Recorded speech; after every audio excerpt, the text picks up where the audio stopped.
FBI ने sales tax journal order में मजीद तरामीम कर दी है। क्या तरामीम की गई हैं बता रहे हैं कलीम अख्तर। शेख कलीम।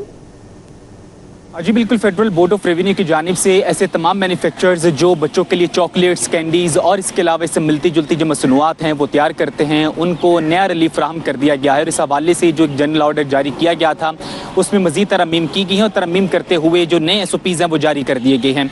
FBI की जानिब से ये वाज़ेह किया गया है कि ऐसी तमाम कन्फेक्शनरी मसनूआत जिनकी पैकिंग पर रेट और इसके अलावा जो सेल्स टैक्स है वो प्रिंट करने की जो इजाज़त है वो 100 टुकड़ों पर रखी गई थी, जो कि अब उसे बढ़ाकर 250 टुकड़ों पे कर दी गई है। जबकि इसके अलावा ये भी कहा गया है कि 250 टुकड़ों तक की जो पैकिंग है उसके ऊपर जो रेट और इसके अलावा जो सेल्स टैक्स है वो भी दर्ज करने के लिए जो मशरूत है और मखसूस जो SOPs हैं उसके ऊपर अमल दरामद करना होगा। जबकि ये भी कहा गया है कि जो पैकेज है इसमें शामिल जितने भी कन्फेक्शनरी टुकड़े हैं इससे ज़्यादा से ज़्यादा जो रिटेल कीमत है वो भी 10 रुपये तक होना लाजमी करार दिया गया है। जबकि ये भी कहा गया है कि जो 10 रुपये फ़ी टुकड़ा ज़्यादा से ज़्यादा जो रिटेल कीमत है और इसके अलावा 10 ग्राम तक जो वज़न है वो रखने वाली मसनूआत के हर पैकेज के ऊपर जो तमाम तफसीलात हैं वो दर्ज करना लाजमी होगी। जबकि FBI की जानिब से वाज़ेह किया गया है कि SOPs के मुताबिक ऐसी तमाम मसनूआत जो कि 250 टुकड़ों से ज़ायद है और उसका वज़न 100 ग्राम है उसके ऊपर ना सिर्फ जो कीमत है मसनूआत की वो दर्ज करना होगी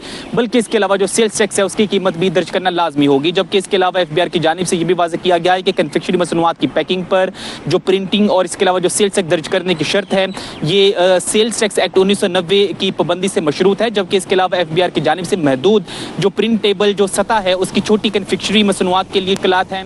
कलीम अख्तर अपडेट कर रहे थे, बहुत शुक्रिया।